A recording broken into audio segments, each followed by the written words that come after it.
buckle up. It's showtime.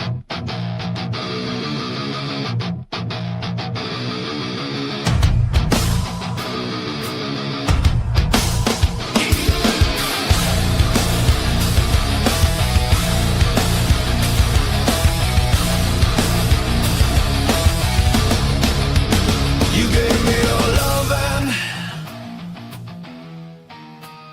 and I fell from grace.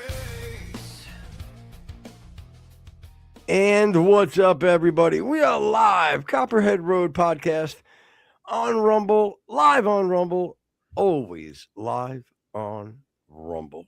It's our first priority. We want to be adults. We want to talk like adults.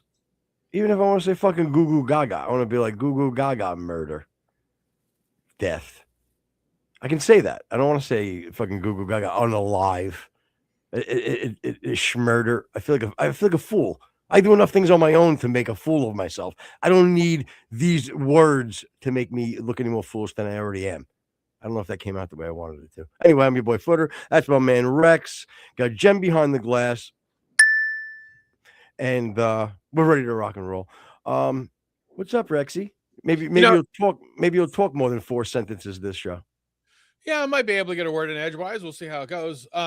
It's interesting you had talked about right off the bat, you were saying that you can't, say this, say that on other platforms. One of the videos that we're going to bring up later illustrates that perfectly. So I'm glad that you mentioned it. So the other thing is in the intro, one of the words that you said you fell from grace. Yeah. Now, is that from having too much grace? Or is that just like you were high and then you fell? Yeah, it was more like I was in good graces, and I was in grace, and I definitely I fell from grace, and I had it no more. Well, because once I did have grace, and then I did not. Well, that was one of my favorite lines ever from Seinfeld is Elaine's boss or whatever says, "Well, you can't have too much grace, otherwise you'll never be able to stand." Yeah. It's a silly thing, but it's always stuck in my head. So, yeah. So there's that. So anyway, coming off a fun show for sure that we had yesterday with the guys from Night Movements. It was fun, but it was tough to do, especially for you. Like you you earned your money yesterday, I'll say. I was again. Well, look, number one, you're 100% right. It was a lot of fun, right? And it's funny. It's like I think like some of them think that the fun part is because of just the mistakes. Sure, yeah, that like that was fun, but if you know this show, which they're fairly new to it, and you see how the show goes normally, and like fucking boy, I was spinning fucking plates, I was juggling flaming fucking daggers. Like, first of all, I never have to work that hard. Okay, and I'll be honest, I came into it going, well, sure, this could definitely be a clusterfuck, having all these people at once, but you know what? I have Jay that is knows the whole roster of everybody. He understands how a podcast works. We're just gonna, he's gonna bring. In my head, I see Jay giving like a little introducing himself. Yeah, being excited about the roster, and then us going around the room to the different artists, introducing themselves, telling a little story. Yeah, that didn't happen. Yeah, and in our minds, they're all sitting in their little podcast booths, What? in some kind of a studio, that kind of a thing. You would think that. Yeah, but I mean, why is the best audio and the best conversation going with the 3 guys that are either in their car using their fucking earbuds? Right. You know what I mean? Stealing Wi-Fi from McDonald's. Yes, right. Stealing Wi-Fi from McDonald's, about to go in and fucking clear up a fucking case. You know what I mean? Yeah. And again, it's like these guys fucking flawless. Their audio is perfect, engaging, perfect, answering questions. And then we had Jay, who is the man.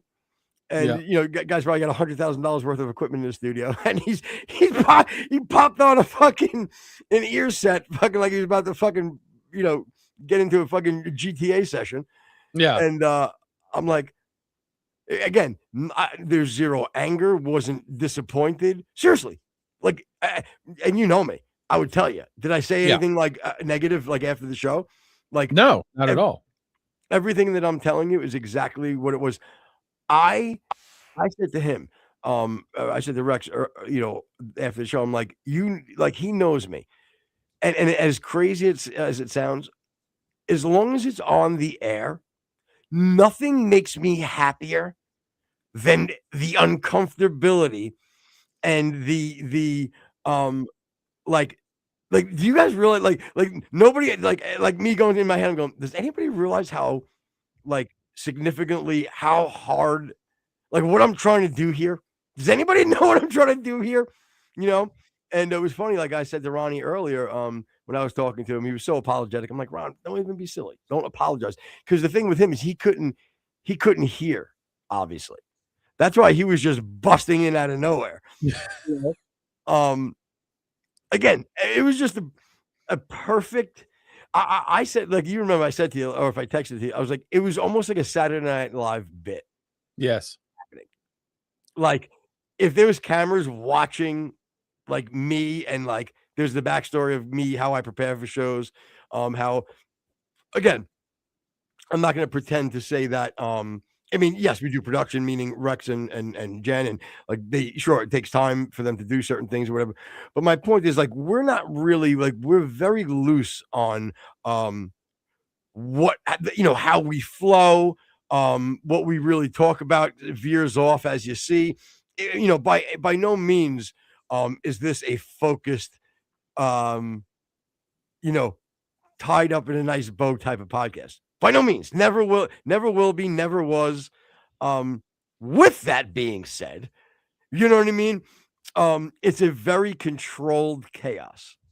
You know what I mean? Yeah. And you and I have been doing it so long together that is very easy. Like we talked about it the other day, how there's never a time where I stop talking and I go, oh no, I've stopped talking. Now I need to, we need to fill air, or like, it just doesn't happen that way. Right. Yeah. And the part that I found so beautiful about yesterday was, as busy and as hard as you were working, I got to do the thing I used to do in the old show, is just sit up in a fucking sniper's nest and just wait for my turn. And all right, there's Ronnie, bam, and just take my little shots here and there. And it was much more enjoyable for me than I'm sure it was for you. Well, I sent you I can, if you could, I'd like to if you could send Jen to put on media assets, if you can, if it's something simple, if not, no big deal. The picture I sent you, the little, what is it, the meme or whatever, like thing or the text I just wrote with the picture. If you look at your face on it, it is so perfect of like the scene. Like, it really, really, like, a picture tells 1,000 words. It was, again, it was. Now, with that being said, I think it was amazing as far as, like, everything as clusterfucky as it was. I mean, undeniable that these guys, as far as like the talent level, the roster on that fucking, on that label, on that company's, under the umbrella of that company is sick. It's in Gmail. It's crazy. Like, they're totally, just so talented. We didn't get a chance to play the music, which sucks, but we couldn't, it was impossible. Well, I'm also kind of hoping that at some point we're going to be able to have some of these people on individually and do just that. I think that, the people who actually got a chance to. Did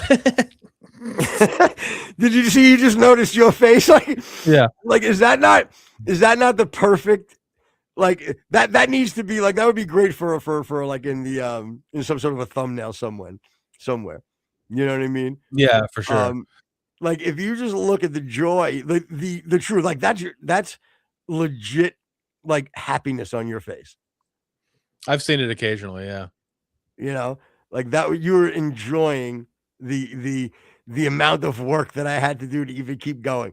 And then just when I thought I had it under control, something just randomly, and I just heard you cackle. And I was just looking, you'd just be smiling the whole entire time. And if you notice, anytime you said even the utterance of anything, I'm like, what, Rex? What'd you say? What'd you say? I was trying to drag you. Watch it back. Anytime you said a word, nothing got by me. If I heard you even go, what'd you say? Rex, what was that? Like I wanted to please, like, are you gonna sit in the passenger seat at least? Like I don't know, reach over, steer. I don't care. You know what I mean? And I realized that wasn't happening. And again, it was well deserved. I didn't expect it to, nor, did I deserve it to be to get for help. Yeah, there was a couple of interesting things that that I couldn't help but just laugh about. When Jay had basically just given up, and it looked like he was taking out his trash in the back. Yeah, you just see him walking on the on the window. There was that. Allegedly, there could have been a drug deal. It looked like that may or may not have happened from one of the individuals. Again, this is entertainment, so it was just one of our skits, but it most certainly could have looked that way. Yeah. Like, did you ever see like Cops, or like was that like that other one that got famous for a while, like Cops? Live PD. Yeah, one of right. And they go to like the parking lots of these like off the highway of this shitty motel. Yeah. Like that's where I felt like B Sharp was parked. You know what I mean? Yeah, for sure. And then it's so funny. I had made fun of, the chair that Mikey was sitting in. And then like, he disappeared and then he came back and he was in a different chair. I'm like, Mike, you have to change venues. I was just saying like, dude, it was a very nice pattern that you were sitting in. Mike is the nicest guy in the world.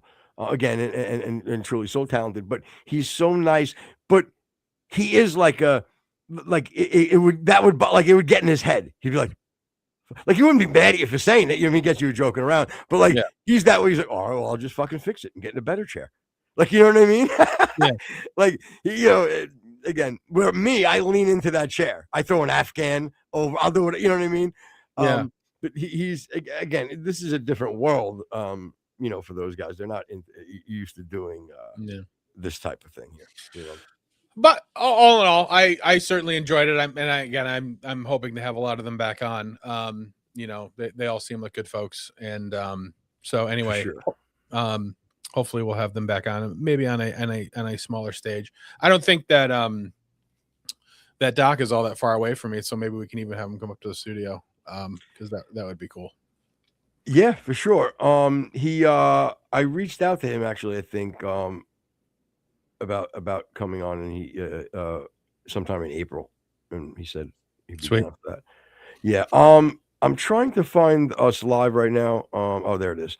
Because Ronnie just texted me. He's like, "Hey, can you send me the link to you guys live?" So I'm gonna send them the Rumble link. Perfect. Have them jump in the chat. That would be cool.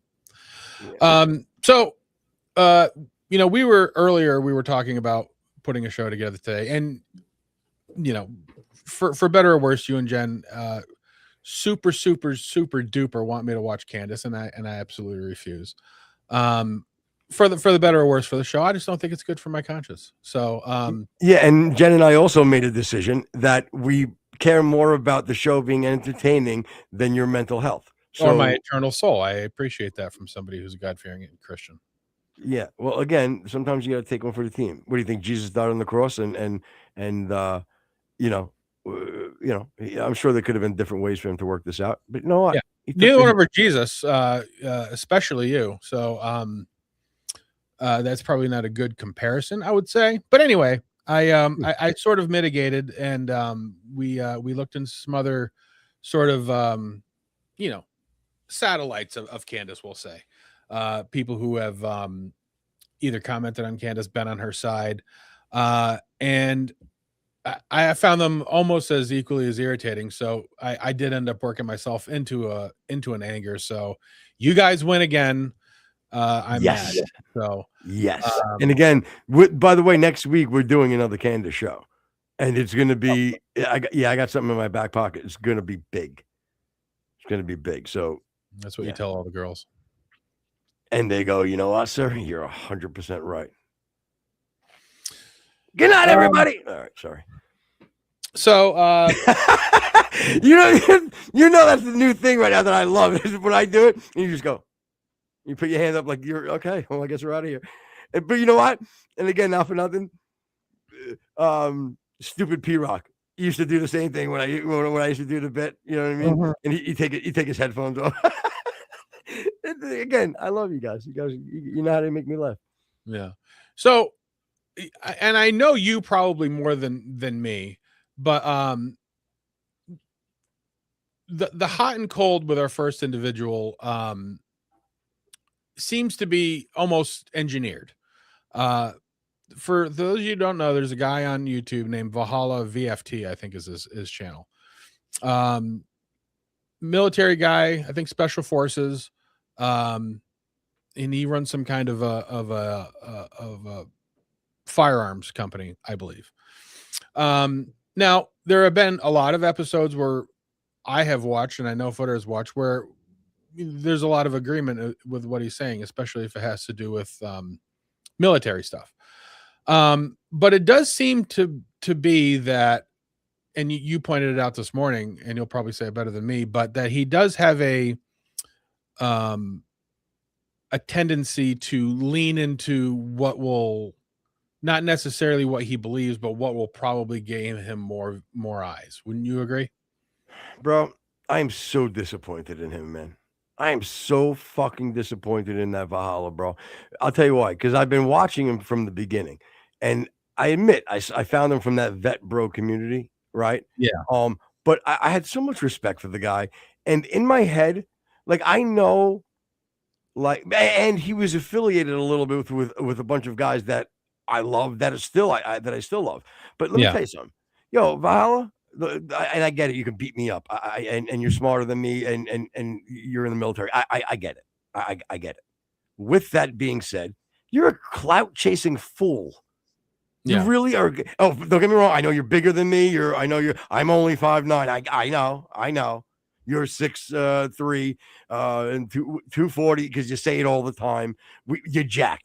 I get it. You can beat me up in a fight. You got it. So let's get all that out of the way. Oh, and you're smarter than me because you've definitely done more schooling than me. You win there too. With that being said, you're a clout chasing fool. And it bothers me because I truly, truly enjoy you. I enjoyed your content, brother. Like you are so transparent. It's not even funny, and not in a good way. Not like, oh, you'll let it. Like I can see right. People can see right through you.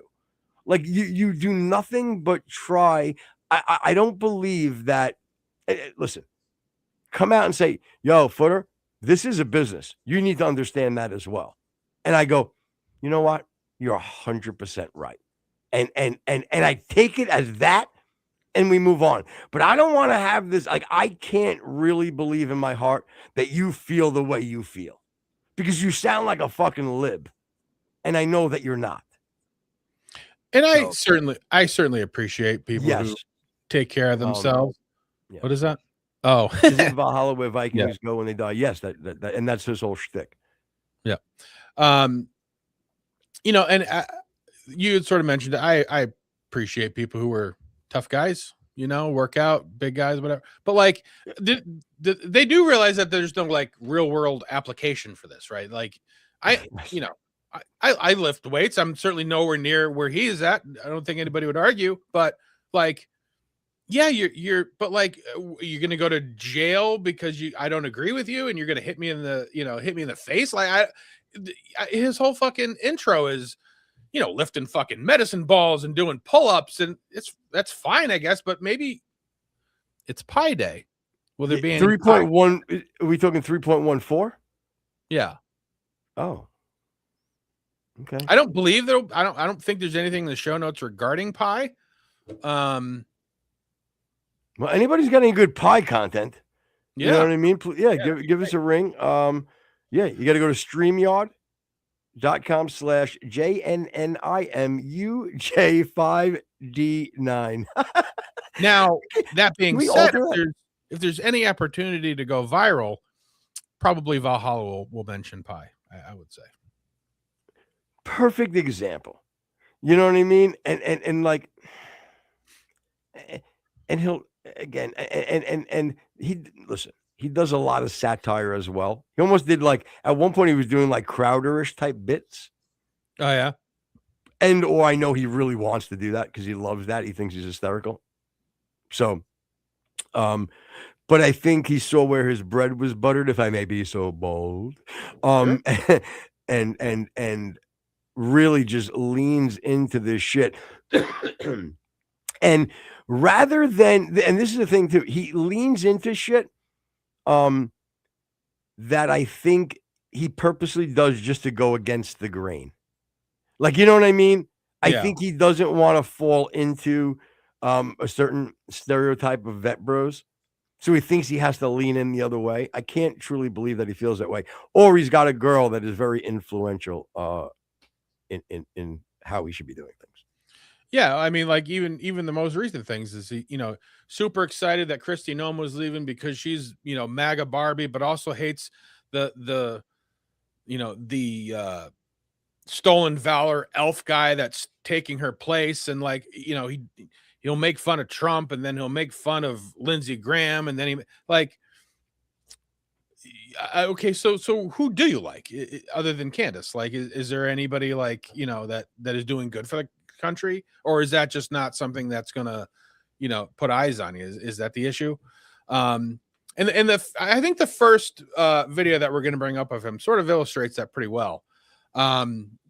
So he had gotten into the introduction and the rollout of Candace's new documentary on Erica.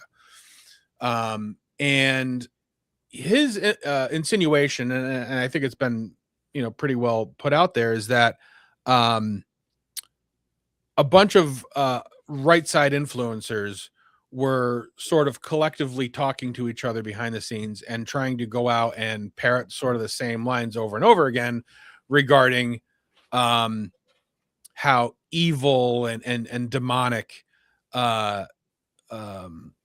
Candace is.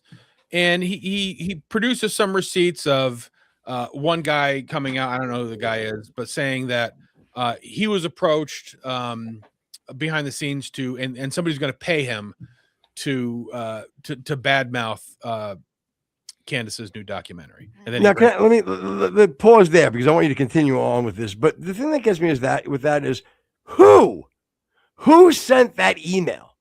Who is the person? Like, my point is like even if you're not telling, like he can't tell me, you tell me. Who's the guy in the position that sends the email out? Who are we talking? The Jews? Is it the Jews? Could be. What I'm asking. No, I'm even asking you. I know. Who could he be insinuating? Well, there could be somebody in the administration for some reason. TPUSA, Erica herself, the Juz.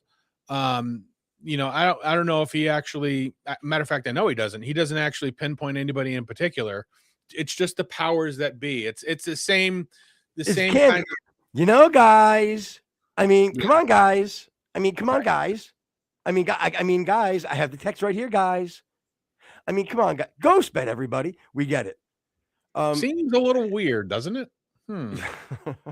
She, and he falls into this same. So how about Rex and I got an email, everybody, that said, make sure you're on topic with Valhalla and Candace, and don't worry, we got a check coming. Yeah. Yep. And like, people will say, well, you guys do the same thing. You guys come up with, these theories and scenarios, but like, we're certainly not coming to you as experts. We are people who are analyzing the things that we see and then giving you our interpretation of it. These people play themselves, Candace, Valhalla, Stu Peters, Dave Smith. There's a lot of them that are coming as experts, and as an expert, you should listen to me. We don't do that. Like we're just normal guys, and we're looking at, okay, well, this is a piece of evidence, this is a piece of evidence. And trust me, I can tell you that we don't fucking follow the algorithm, because we've got episodes that have got 40,000 views, and we've got episodes that have got 300. So obviously we don't have any idea how the algorithm works. So exactly. And one of the caveats to that too, though, is with actually, go ahead. I'll end it I'll say it at the end. All right. So why don't we play the first video from Valhalla, and again, it's evil. We can start and stop it, Footer. So just say so if you want to. Okay.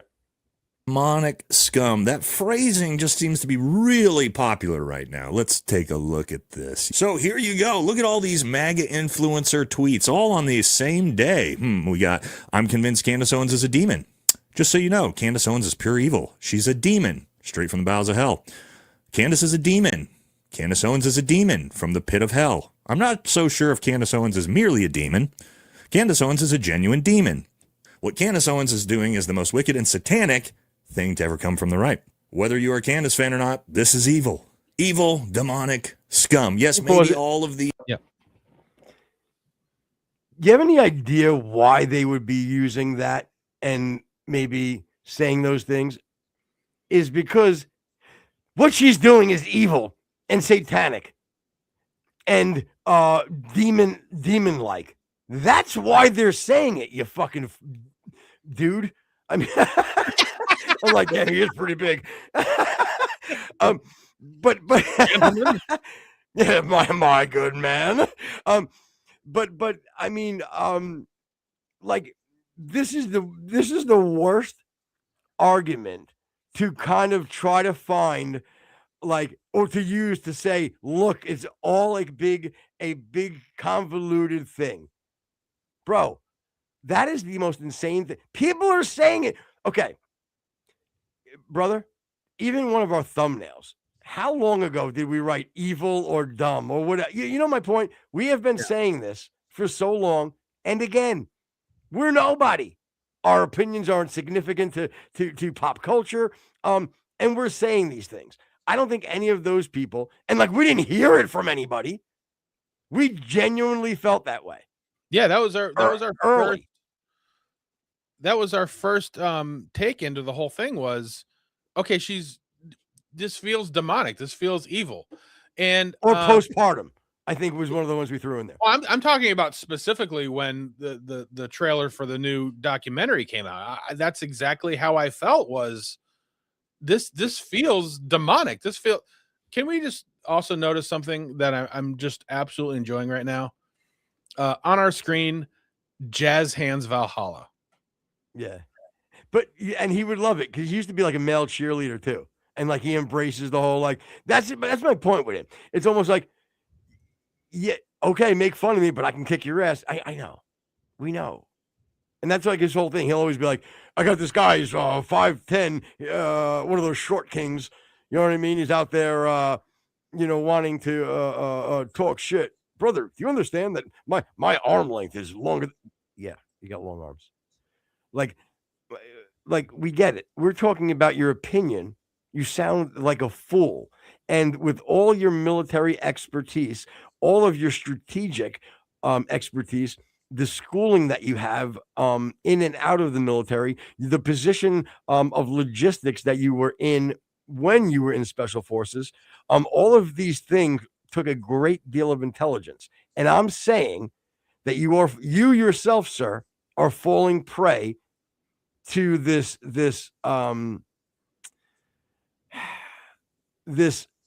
social media line that you need to follow to be cool. You know what I'm saying? Like, because we say it's demonic right away. Oh, I get it. We're old school Fox News watchers. Shut the fuck up. Rather than it being just what it is. I'm talking to you, Rex. I understand. It's the natural inclination to anybody who feels the way they do about this whole scenario is to go down that road. So he can't even, like, both sides of the argument of, I mean, it is possible that these people all just came to the same conclusion because it's the most obvious conclusion for people who have a modicum of information in front of them and also hold Christianity hold Christianity dear. You know what I mean? Like that's just going to be a natural reaction.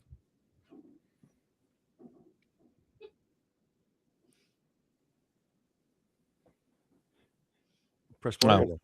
No, yeah, you ready? Yeah, go ahead. These MAGA influencers are just kind of thinking about the same thing at the same time, except, yes, again, a whistleblower came forward. Yes, Matt Wallace came out and said, full disclosure, I was offered money today to say bad things about Candace Owens and turned it down. Whoa. So the whistleblower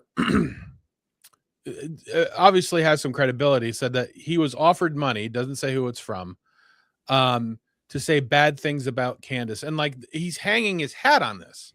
Now, again, maybe there's other tweets or information specifically from this guy that lends him some credibility, but like, again, like you had pointed out, he's a very smart man.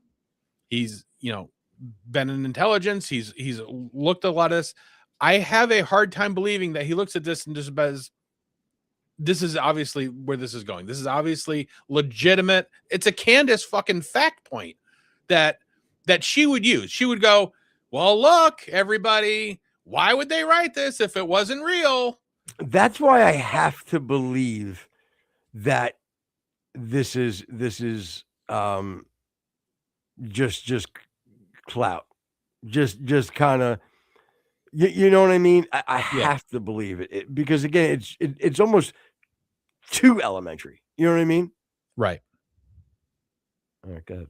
Now, think about all the talk about feds, right? Fed shit. Everybody's a Fed. I'm a Fed. Ian's a Fed. Candace is a Fed. Nick Fuentes is a Fed. Well, it turns out these people are actual Feds that are taking marching orders and being paid for attacks on social media creators. Wow. And let's take a look at the actual backside instructions that they're being. Yep. Then the other side is, look at this. This one's got supported by the Jews. Yo, this one's getting their 7K check. Yo, this one's getting their 7K check. Hey, this one's getting their 7K check. And guess what? I'm sure there's people getting 7K checks. You know what I mean? So what are you doing? There's people on both sides that are reaching out to what they feel are influencers that can bolster their fucking agenda. What's the big shocker here? What is it? Am I wrong there, Rex? No, you're not. And even the implication here is that they're getting paid from the feds, because that's what he's saying. He's not saying it's TPUSA. He's not saying it's Erica. He's not saying it's some kind of thing other than, and again, we have to just take his word as it is. These are people getting paid by the feds. So his argument is we think that you guys are feds, or somebody thinks that you guys are feds. Okay, there can be roads to go down that Nick Fuentes may have some ties because of his lenient treatment at Jan 6. You could say possibly that Valhalla's, because the federal government has a lot of information on him because of it. You can make these little tiny leaps and things, for these kind of people. Mm-hmm. But to say that we're fucking nobody. Like what kind of information do you have that people that are on our side, that are just making rational points are feds? Now, if you wanted to say that TPUSA sent the email out, the Jews sent the email out, Erica Kirk personally sent the email, you could probably make that case. But that's not even the case he's making. So, and again, if you're going to make that, if you're going to send out an email like that, I mean, do you not think that one of these people, are just for the clout alone, would show the email? Of course. So, you know my point? Like, Yeah, well, funny you mentioned that, Foots. what? I said, funny you mentioned that. What? Because you just said it. No, because we have the email. Oh, well, there you He's go. going to post the email. Go ahead, play. And get Oh, it. okay, good. Yes, so here's the email that was sent to all these MAGA influencers with their instructions on what they're supposed to do and say. Let's go through it together. So, subject, urgent, shut down Candace's latest smear. Action needed tonight. Now, real quick, why was this so urgent that they put this out a couple days ago? Oh, that's right, because Candace announced that she was going to put out her Bride of Charlie series, and all of a sudden, the coordinated paid attacks got turned on. Now, I'll just say this. If you're trying to convince people that you're potentially not a, I don't know, Mossad handler, then you probably shouldn't have a coordinated paid attack campaign on the people who are exposing you. Doesn't look great. All right, so here we go. Let's get into the instructions. It says, this isn't journalism. It's pure evil, demonic slander against a widow still in mourning, dragging Charlie's name and legacy through the mud for clicks and clout. We've seen her pattern before, but this time it's personal, it's vicious, it has to stop. Talking points. Use these verbatim or close variations. Candace Owens is evil, pure evil. This is demonic, straight up satanic level attack. Candace is a demon, obsessed with destroying Charlie's family. How can any real Christian stay silent? She's not asking questions. She's conducting a witch hunt. Action items. Do this now, all Can you caps, pause? before it. Yeah. Okay, and bring that back up. Quote or if it's reply. okay. Only because, yep. Okay. Let's just go, for example, let's take the first 3 talking points, right? Candace Owens is pure evil. Pure evil. Okay. That is a valid opinion from a lot of people. Mm. Is that fair to say? Not Sure. everybody, but a good amount. Okay. This is demonic, straight up satanic level attack on the widow and her kids. Is this not an attack on the widow and her kids? Or let's say, is this not an attack on the widow? It is. Would you consider attacking a widow of somebody like Charlie Kirk? If for some reason there's even an ounce or a speck of doubt in your narrative, that if you're casting that narrative without being 100% sure that would be considered demonic? I would, and not even for, being factual. Like, if you have any emotion for Charlie's eternal soul, you would think that you would want to be 100% sure on something before you just acted on it for money, say. Okay, and then using the words and the explanation that you just said, how can any real Christian stay silent while she attacks Erica Kirk like this? A couple of things. Here's where, if you'd like me to somehow give some sort of pushing your agenda, okay, cloaking it in Christianity, I happen to agree as a Christian. With that being said, you don't even need to be a Christian to think that what's happening is something that is evil, in my opinion. So go ahead. Well, I have, even on a more broader kind of a thing, I have some issues with it. Number one, you don't see a sender. You don't see anybody who sent it. You don't see any of the CCs or BCCs of people who is it sent to. There is no, everything's cropped off at the bottom, so you don't see, again, thanks for who it's from. The other thing is obviously a document like this would be very incriminating if, like, say, for example, Valhalla got it and put it on his YouTube channel. I mean, it is pretty exhaustive. It is pretty, explanatory on every single thing that you must do for some reason. It can't just be like, yo, Candace has got a thing coming out about Erica. Why don't you go ahead and just shit talk it? Like, I mean, I don't see that there's any real, like, benefit of everybody saying the same thing over and over again, because it doesn't look organic. So even that sort of rationale, and again, he knows this. I'm not saying anything that he doesn't know. There's no way in the world that anybody who's worked in intelligence looked at this and says, yeah, this is probably real. which leads So us to believe he clout chases. Oh, absolutely. And then let me go to this one other thing here. The last one. She's not asking questions. She's conducting a witch hunt. Okay. Because I want to be fair. Let me grant you that she is asking questions. Okay. At the same time, she's conducting a witch hunt in the questions that she's asking. She's going about, and this is what I've said more than one time on numerous shows. She's okay to ask questions. She's okay to have due diligence on everything that she wants to do as far as to find out what happened to Charlie. But you don't shoot first, ask questions later. And that's kind of what's happening. You know what I mean? Right. All right. Go ahead and play. Hi. To this key post exposing the trailer and calling out the language above. Sharon quote, Graham Allen's strong stand. Yeah, we're going to take a look at this guy. He's leading the charge. Oh, just big tough guy, Graham Allen. Post your own version if you have reach. Tag big accounts like Cat Turd, Gunther Eagleman, Wes Jordan, Joel Berry, etc. Oh, you mean like these people? Who'd we just talk about? Oh, Graham Allen, Cat Turd, Gunther Eagleman. Ah, yeah, there it is.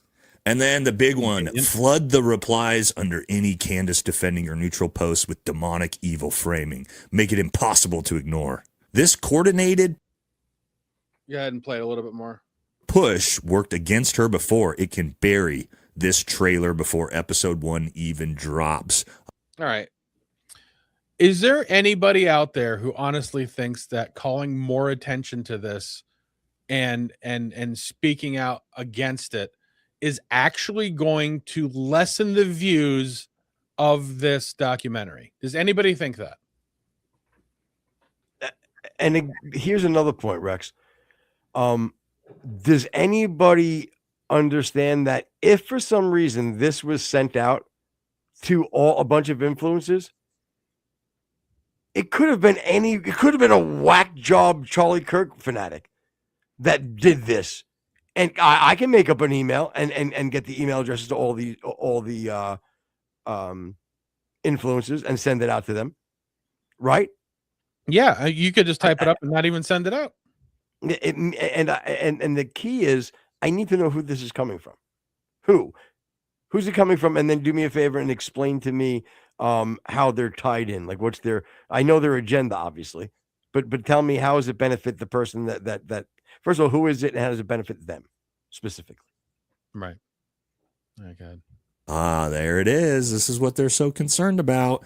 Don't let the discernment crowd spin this as brave truth-telling. It's exploitation of tragedy. If you're in, hit reply with in, and we'll loop you in on the next update.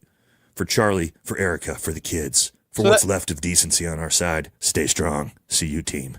And so that's the code. All you have to do is write in. Shh, don't tell anybody. Just write in, and then you're in. That's it. And you'll get the check. Yeah.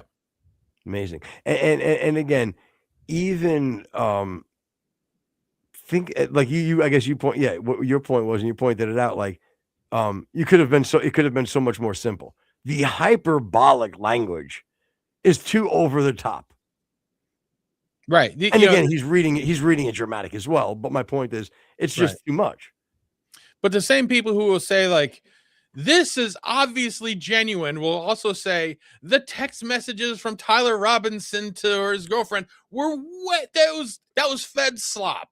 Like, great point. But you realize that point will go unheard. Nobody will like. That's a great point. Nobody can. Like to me, that would be enough for me to go. Man, this is really something for me to think about. None of you Candace dick riders can ever go, you know what? This is something for me to think about. Because you're so invested in being correct that you can't afford to even to be reasonable or logical. Wasn't there more of that video? Yeah, I think there was another little part of it. Anyway, we don't have to bring it up again, but in the very end, he brings up sort of like a graph showing when each one of these people posted. and they all happen to be, like in the morning or early afternoon of the 24th. Obviously, when was it announced that the trailer was coming out? Why don't you bring up that screenshot in media assets?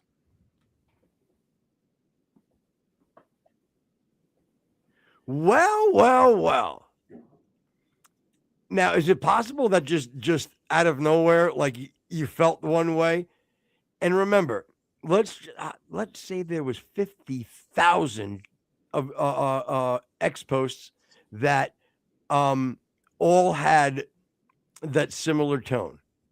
Is it possible out of the 40 million people on fucking Twitter, right? If you play the percentages, 50,000 is not a lot. And by far, there's a good majority of people that feel that way, as we've talked about and proven earlier in the show and in earlier episodes. So it makes perfect sense that this is not some convoluted campaign. You dope. You fucking, oh my God. Wait, hold on. I know you can beat me up. I get it. I know. But bro, you're a fucking dope. So this, and again, I've seen a couple of news articles on it, but it's fairly obvious.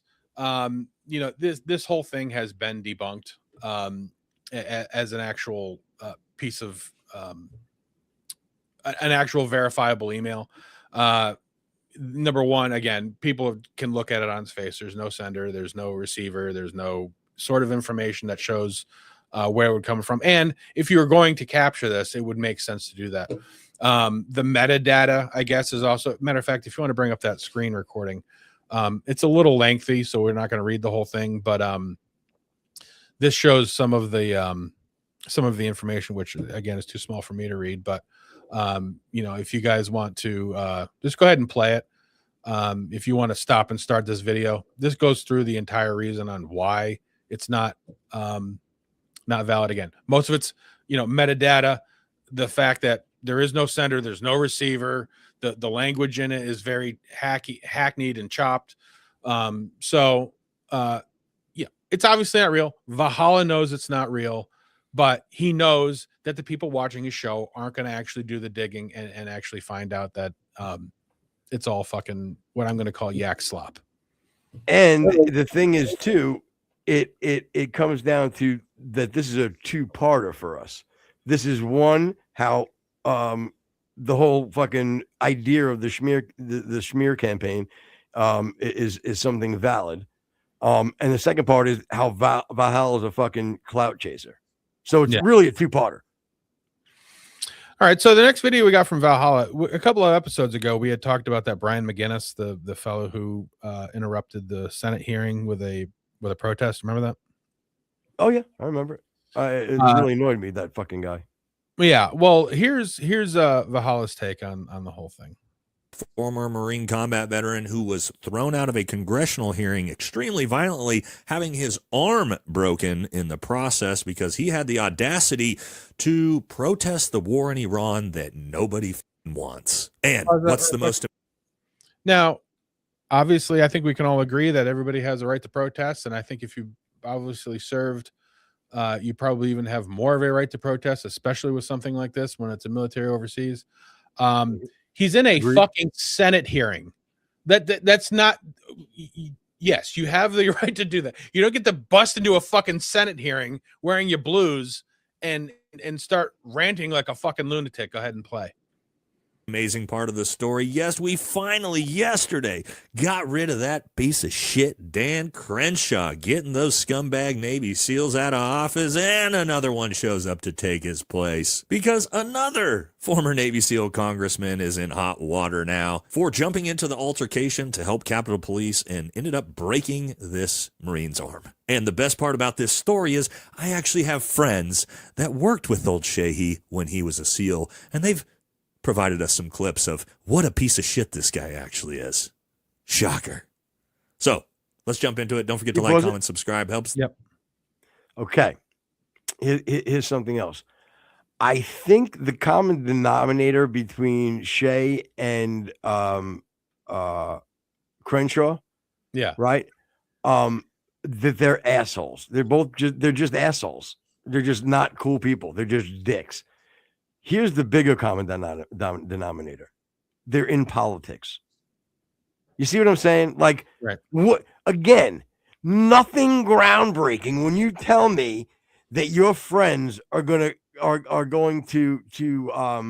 that worked with him are going to tell us what an asshole he is. Most fucking politicians are assholes, bro. So, And most take money from APAC. So, thank you. My point to all this, I'm not saying it's okay. Any of that is okay. My point is, stop with this breaking news. I'm shocked. I'm breaking ground here with this unbelievable take that you're letting everybody in on this little secret. Dude, this goes back to more of where I'm saying, what the fuck is going on? Like, what is happening? What happened to Valhalla? And I should have known when, again, disagree with the Jews. There's plenty I disagree with Israel. Don't support them. But he's part of the jumping on the Jew canoe and going down, anti-Semite river. Like, he doesn't, like, he has to go all in. Give your opinion, right? But and he can mock the Jews if you want. Go ahead. But people can see right through you, my friend.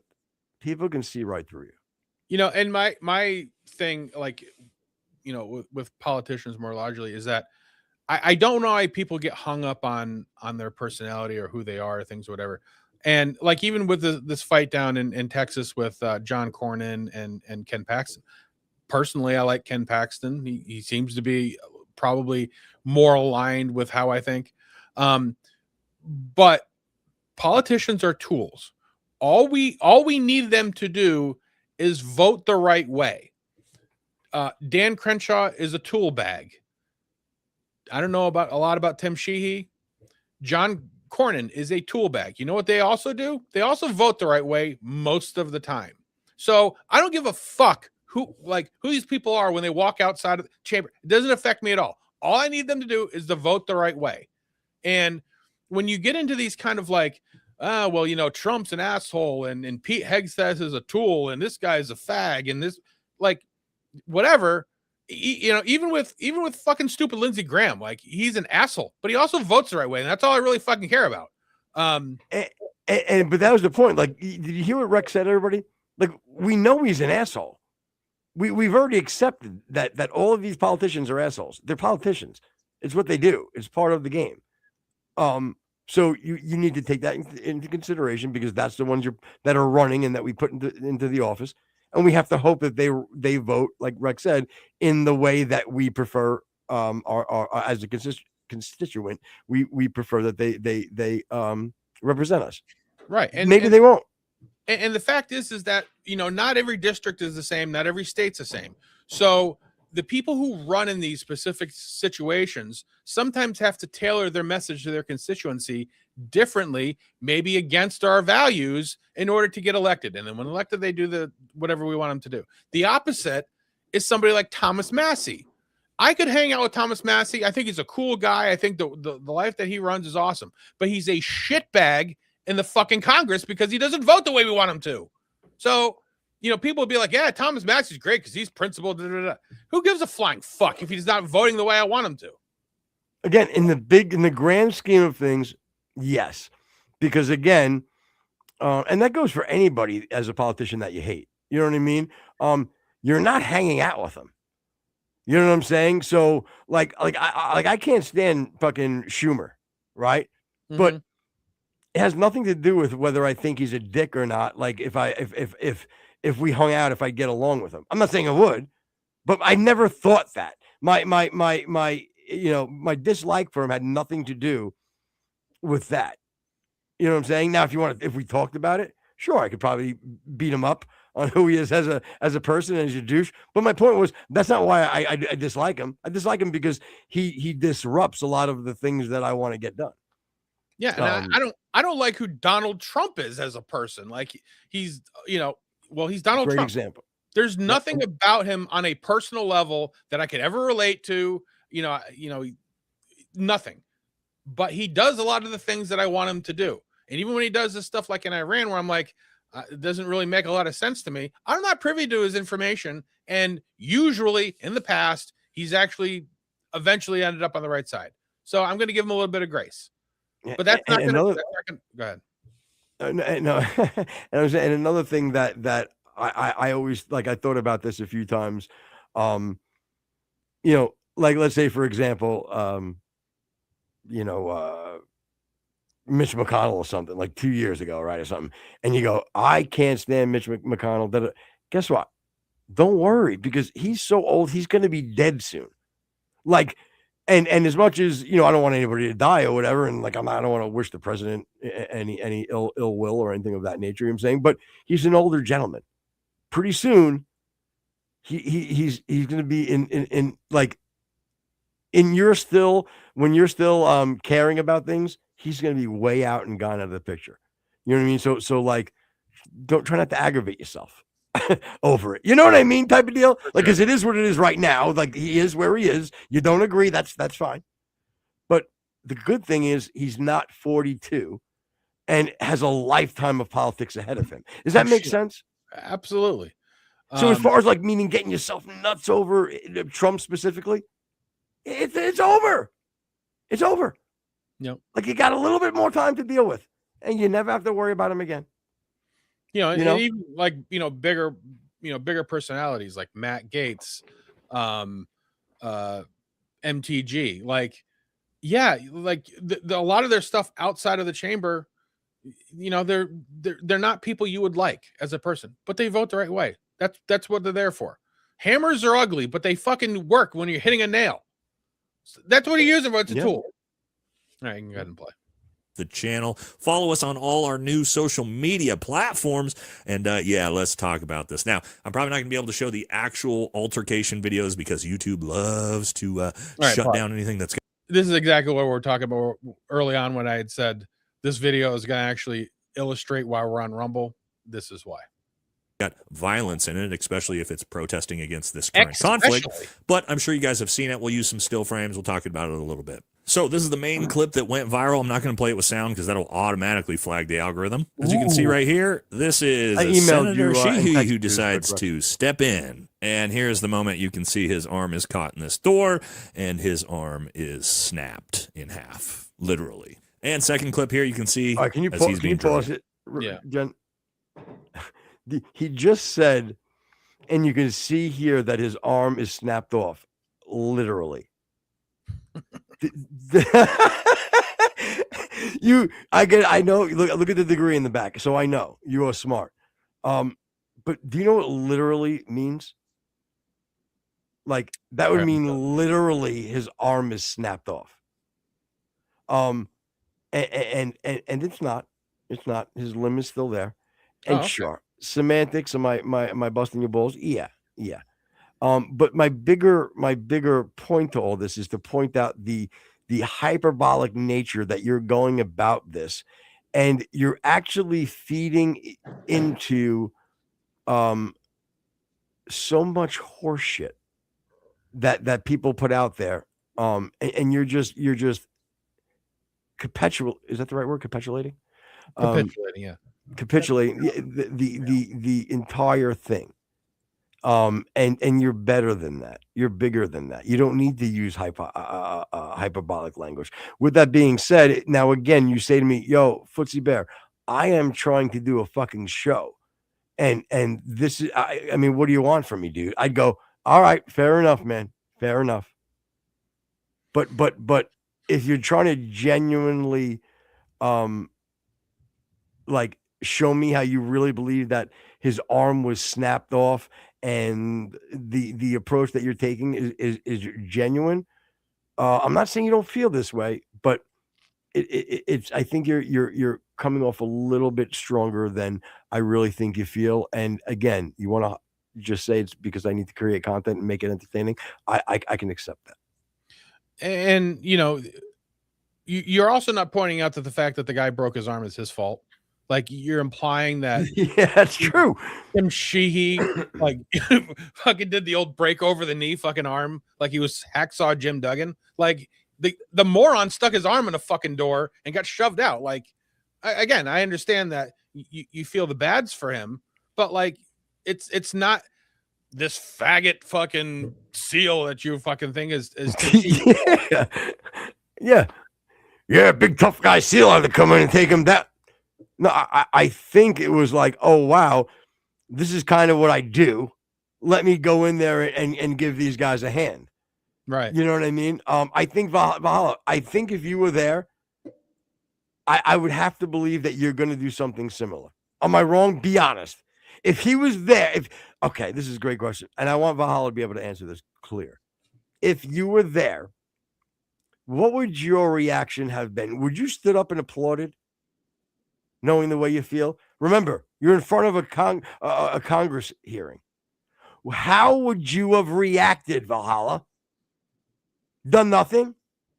Okay, maybe. Maybe you would have jumped up. Maybe you would have jumped up and reasoned with him. Okay. But what would you have done? Or why don't we just take this situation and reverse it? Say, what if the video was here that you saw two Capitol Police struggling with Brian McGinnis, couldn't be able to get him out, and you see Tim Sheehy standing there not doing anything? What would you have said then? You would have said, this Navy SEAL is supposed to be a big tough guy sitting there watching Capitol Police struggle while his fucking value or stolen valor faggot off. Like you would have acted the same exact way if he would have done nothing. So stop being a bitch. And I am going to call you a bitch because I'm never going to meet you in real life. Imagine. Yeah, I'd be like, something. hey V, you want to hit me? Go ahead. You're not going to hit me because this is fucking America and we have laws and you're an intelligent person and you're just going to stand there like a bitch. So get the fuck off my property. Yeah. Thank you. The problem is, no, you both have firearms, but he's a firearms instructor, and that's the FT, firearm training. Valhalla firearms training. Yeah, Valhalla VFT. Anyway, but yeah, so again, brother, I really, I don't want to seem like with false outrage. But it upsets me because I was always a fan. And you're losing the credibility, and I know you don't care, nor should you. You can bring but it is just frustrating to me. I would have liked you to be a little bit more honest, in my opinion. So in other douchebag news, we have. We don't have that. What email did you send that to, Footer? I sent it to the Gmail. Okay. Yeah. Isn't that the one that you wanted me to send? Yeah. Just I don't see it yet. Okay. All right. So anyway, right. It's Copperhead Road Podcast at gmail.com. Right. Yep. Yeah. Yeah. What were you saying? I don't know. We haven't got it. But anyway, so a couple of weeks ago, we had kind of casually mentioned a guy named Stu Peters, who is another sort of acolyte of Candace. And he does a similar sort of, what was it that we had? Oh, I know what it was. It was the exploding lav mic, right? That I think he was talking about. Yeah. Yep. That was that. Yeah. Right. So again, I wanted to find people that were sort of similar to Candace that have similar views, and I just happened to pick one of his recent videos that he's talking about, specifically the Charlie Kirk shooting, and then he goes on to talk about Iran. So this is the kind of quality reporting that you're getting from Mr. Peters. We need to do everything we can to kind of put on. The guy with him is a guy by the name of Pete Hager. I couldn't find anything as far as like, if he has any sort of background in anything. He just seems to be a reporter who kind of looks like Steve Buscemi. But I, anyway, I was gonna say that. I swear I was. Good call. like a younger, maybe not as car crashed as Steve Buscemi. Yeah, he was like if they were twins, like he came out like a little bit better. You know what I'm saying? Yeah. Like he came out like the other, like Buscemi was the a little off twin. Or maybe they looked identical and it's like Steve Buscemi like started doing meth young, and then like now they look the way that they do. Point taken. Go ahead. All the pieces together so people can see it. And the one piece that I am 1,000% convinced of now, and probably always was from the very beginning, is that Charlie Kirk was assassinated on behalf of, if not outright by, Israel. And what was the reason? There was always this question. Can you believe that people actually deny that? Can you pause it? That was all the short little the little intro there for you. Go ahead. Okay. Well, there's a few things. Yeah.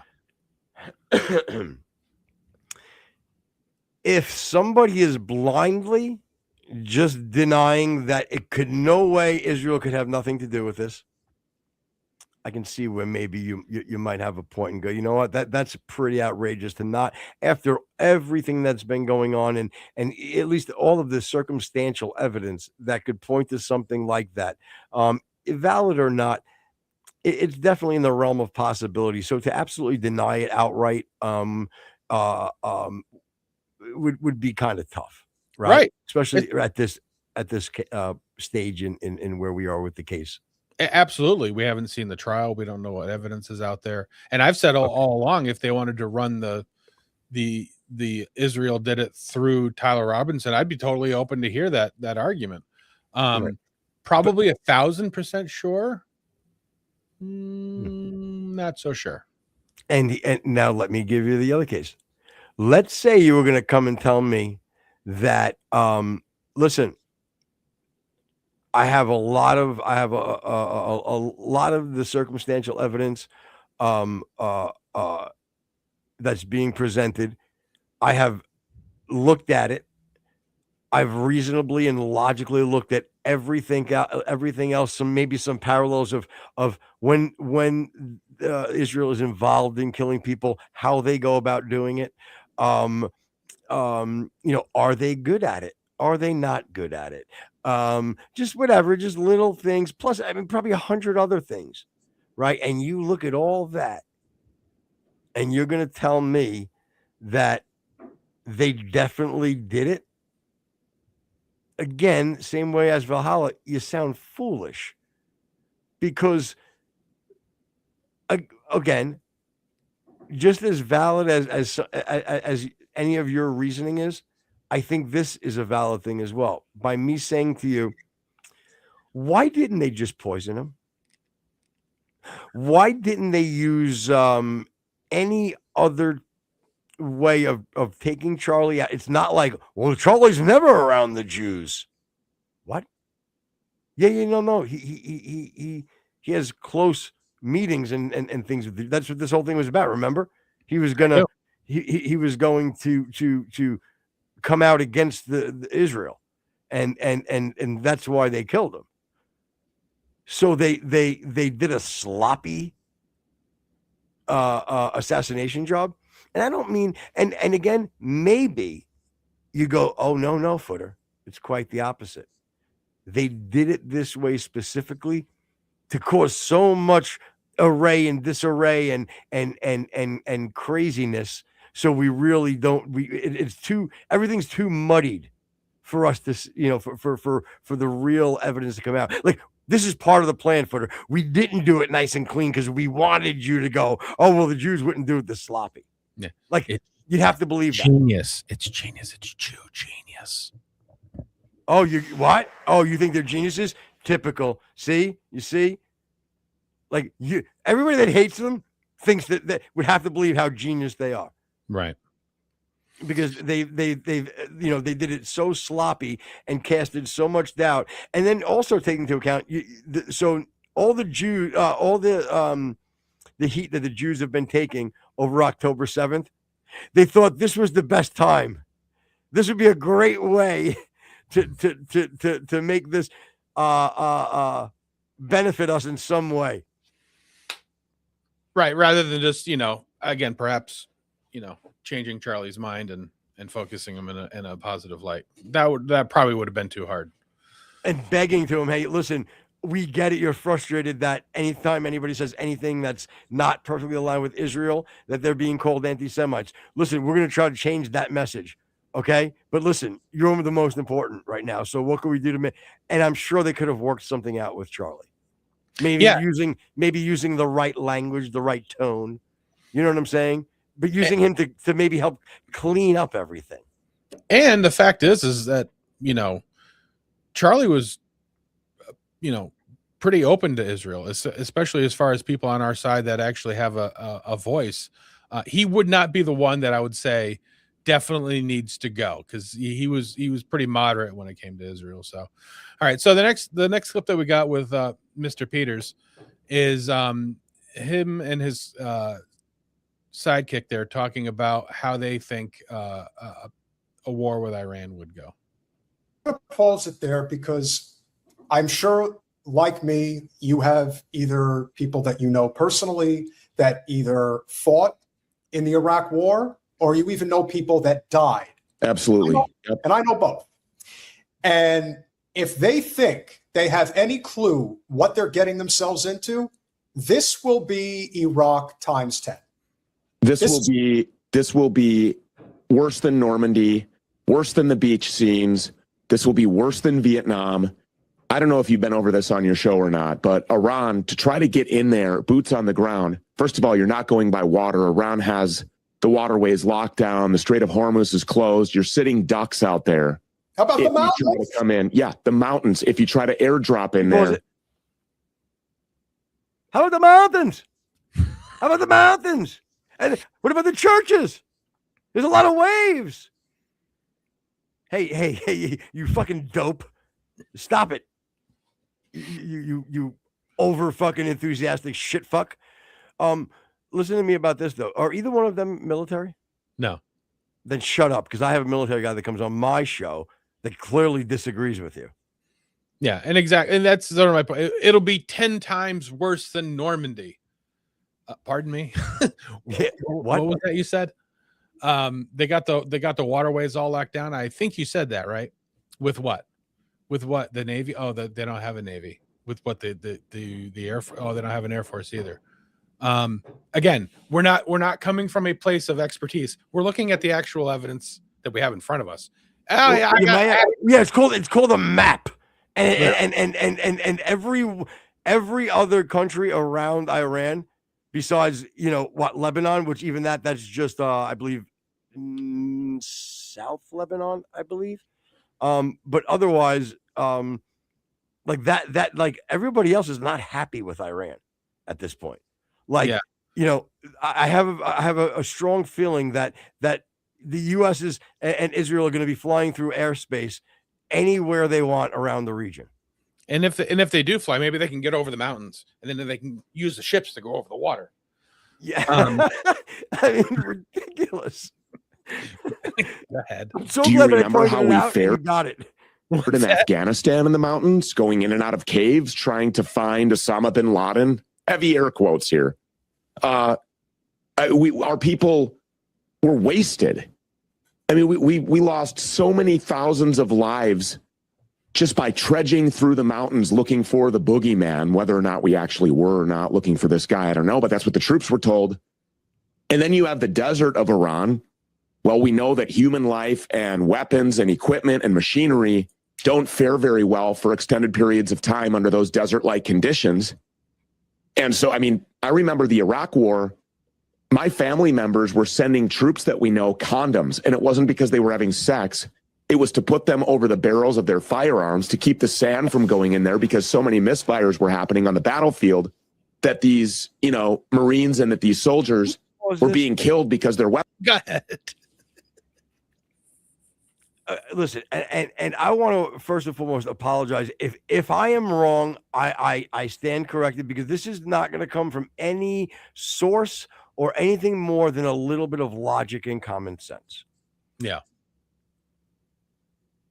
If you needed to cover your firearm from getting sand in it, would the move be a condom? Would there be nothing else? And would you need those condoms to be sent from your family members? Yeah, I would think a sock would work. Again, I'm saying there's a plethora of different things than that you're going to ask to be sent to you than a condom, so I can cover the sand from getting into my gun. Do you understand the logistical leaps and bounds that needs to be made?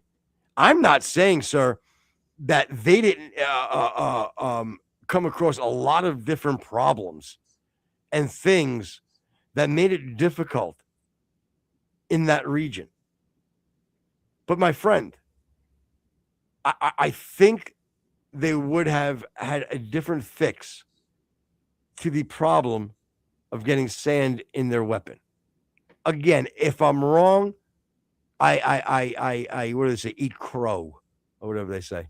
All right, but I'm going to go out on a limb here and just logic and reason and say I don't believe that that's the case. Do you, Rexy? Well, apparently that they did. It says, yes, condoms are used by coalition forces to cover the muzzles of their guns in Iraq. It says British forces were ordered to use specially issued.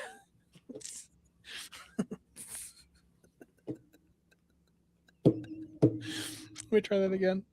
British forces were ordered to use specially issued sand-colored condoms to prevent sand from entering and damaging the muzzles of their rifles. Okay, so I want to start by saying I was wrong and I apologize. I'm sorry. Thank you. But here's what I want. This is a little learning experience for everybody. Do you see how easy that is?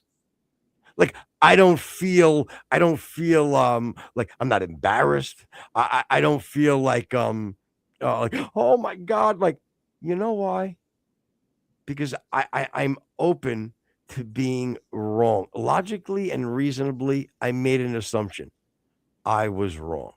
But it also said that they were specially issued from the military.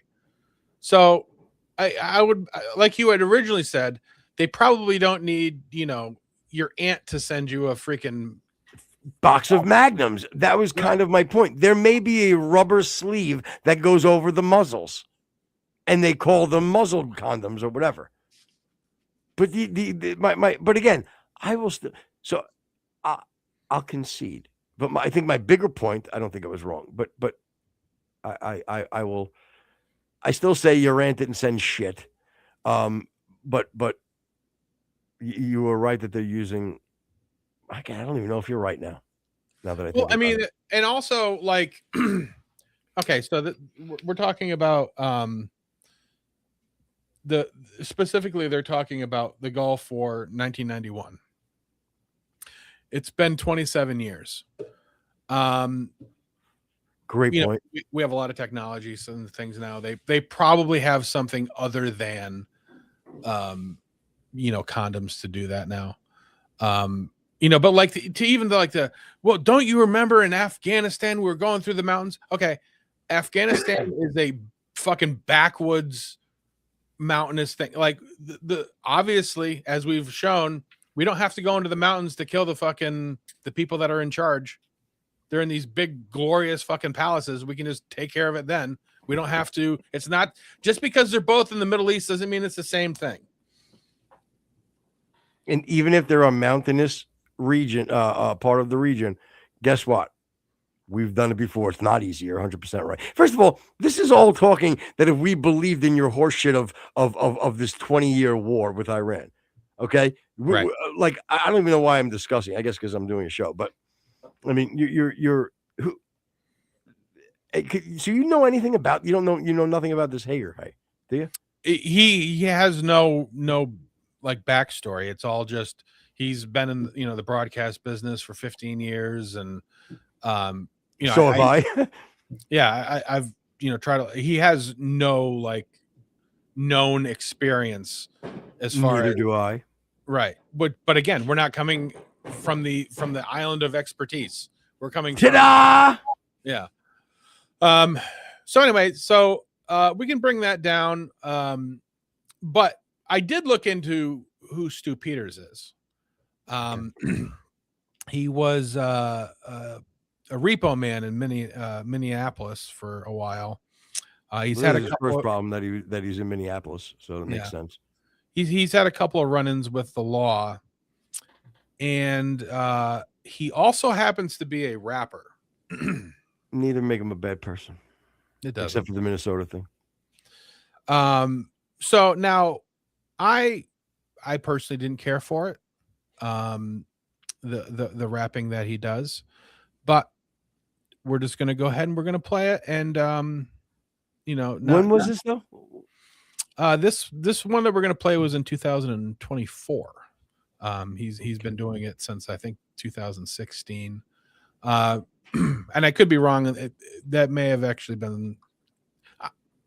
We'll just say I'm not sure. I'm not sure exactly how long Mr. Focus, Fokiss, has actually been rapping. Ew. But again, we're not gonna prejudge. We're just gonna go ahead and play it. Ugh, with a name like Focus, gross.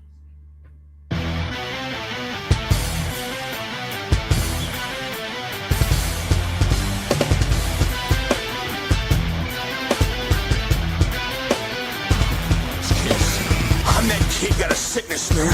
Small house, big world, small pad, big shop. Time to go to work as a businessman. You damn right they gon' call me the black sheep. Big beats, big sales, big dreams come true, and I never suck dick and ass in the back. No, you right, I ain't never gonna be flashy. Dog tag, big strap, long grip, no slip, posse track. I'm standing on my chassis. I'm not a gangster, man, I'm impatient. I ride alone in the dark in the basement. Feel the track, sit back, get wasted. So hungry for the shit I can taste it. Then I rock the club at the top of my lungs, cock in hand, microphone begging me to stop that nonsense, man. Can't do it, gotta feed the addiction. I'm right till I ignite from the friction. I don't hate that riff like that. Okay, I hate his melody. I hate it. That's number one. Number two, that's not. I don't consider that a song. That's just a beat and somebody spitting a bunch of bars. There is zero structure to that. In my opinion, zero structure. That is that anybody could do that. And again, my opinion. I don't know shit. What do I know? Yeah, I did listen to the whole thing. There doesn't appear to be kind of a hook or a chorus or anything. It's just a constant. I've listened to enough where I should have heard something that's going to catchy motherfucking. I like that. Yeah, that's catchy. That ain't bad. And lyrically, I'm. You're but again, I don't care. Feeling wanting. Is that it? It's just in my opinion, not good. Yeah, as far as like a song goes. Yeah, and the only reason I bring this up is remember that this is the guy who is coming at you from the island of expertise. Yeah. Don't take everybody's credibility at their word. Sometimes they're just trying to do a bunch of different things to get famous, and that's fine. But realize where the information is coming from occasionally. Again, that's a great point. And again, we always specify that we're not those guys, right? We're strictly we're trying to do exactly. We're trying to convey that like there's a lot of people like that you and I like we out there that we want to gravitate to the show. You know what I mean? Just regular opinions. Sometimes we catch fire and we get a little bit excited on a theory or something. But we're so open to have it debunked. Like we're not invested in any of this more than going out and talking about what we think at the moment, which is why it was so easy for me in the same moment to go, oh wow, they do use something like a condom or whatever. Okay. Yeah, I stand corrected on that. Because I'm not I'm not married to something that I don't know. Why would I do that? Right. It's ridiculous. Yeah, there's a lot of people watching the football game, and there are people like us who are sitting there enjoying it, taking in the information and talking about it. And then there's other people that said, well, you know what I would have done? I would have actually sent the flanker wide, and the quarterback should have actually rolled out to the left, and that's what I would have done. And I would have that would have worked is the key, right? Because you can always go, man, shit, I wish he would have like done this or that. You know what I mean? Because that might have been a better option, because if you see the guys coming in here, so it probably would have left him open. Okay, but remember, everybody, but this is Rex. This is a great analogy to your point. So yeah, that you know what?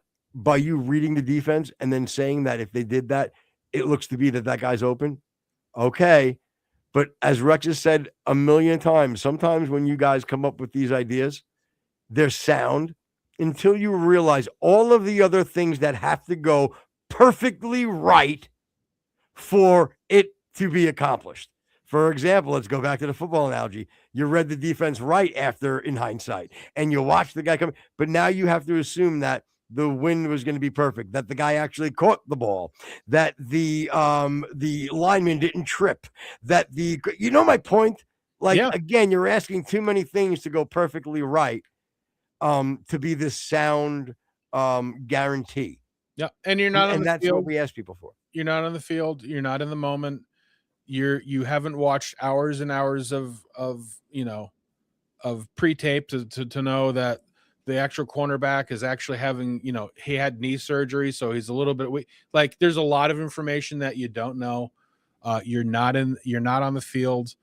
You don't know how the quarterback feels. There's just tons of information. So just absorb the information that you have, use a little bit of logic and common sense, and come up with your opinion and be willing to be wrong.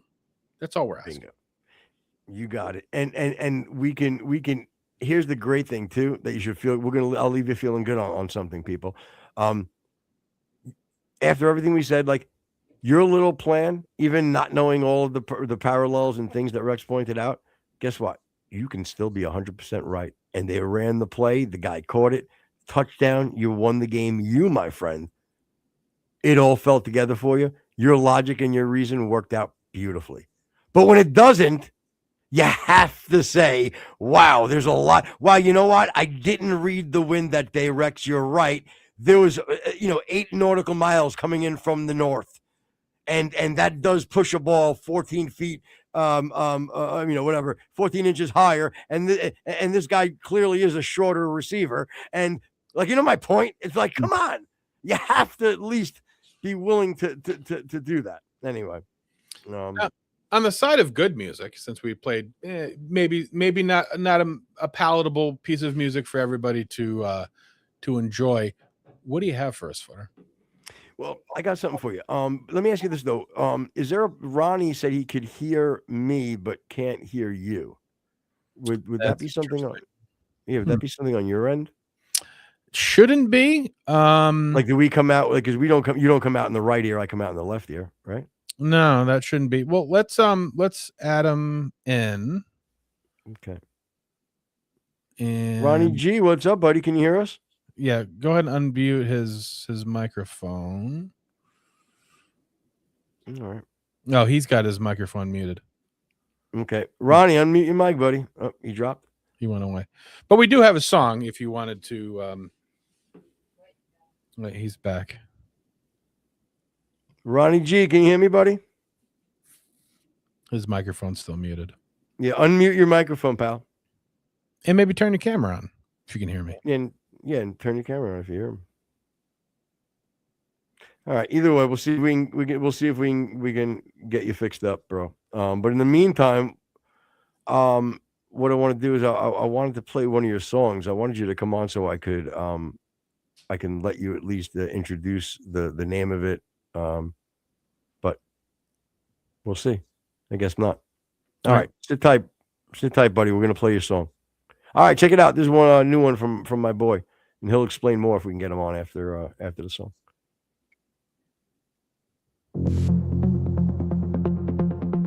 Good. One of his dance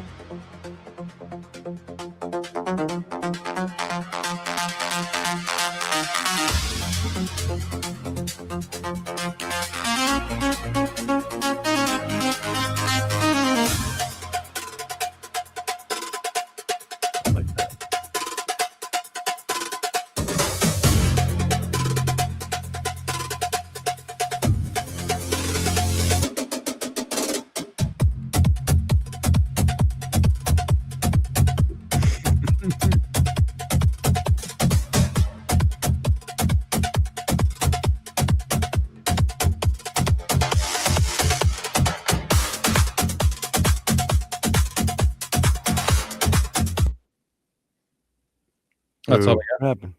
What happened? Oh, we only got a snippet. No, it's playing. Oh. Was it a corrupt file? Did he send us a corrupt file? Oh, great. You just corrupted our entire thing. All right. All right. Well, doxed. I was just going to say, I was like, I just wanted to pull out some fucking poppers. You know what I mean? Yeah. I was expecting rap. I wasn't expecting house music, but I like it. He's giving a little Tiesto, a little Kimbo Collins. Yeah. Again, we'll have to try to get him on and explain the next time because it's not going to work. But we got to get the full track, by the way, too, because I wanted to hear the one. I wanted to hear the one that he did one with this girl's vocals. I wanted to hear that one. I was hoping that was what he sent, but either way. But yeah, man. So otherwise, we'll Ronnie G. We'll get back to you, man. I don't know why it did not work. Either way, I like the build up. Like I said, I do like the house music stuff. Yeah, it's a lot better than the fucking roof getting ready to blow off the cabin. Yeah, I heard that. I'm like, what the fuck was that? Yeah. There's Ronnie. There he is. Hey, Ronnie G, what's up, buddy? Can you hear us? Yeah, loud and clear. Nice, Ronnie. Can you, Rex? Can you hear? Can you hear? Rex? Can you hear me, Ronnie? Yep, when I'm on my laptop. Yeah, I'm good, guys. Sorry about yesterday. It was a little frisky. It was a little frisky show yesterday. You're okay, brother. Like I said, Ronnie. The truth, though, the best way to like explain Ronnie. Ronnie's so cute. Ronnie's so cute. Like when he gets shy, he's like, oh, you know.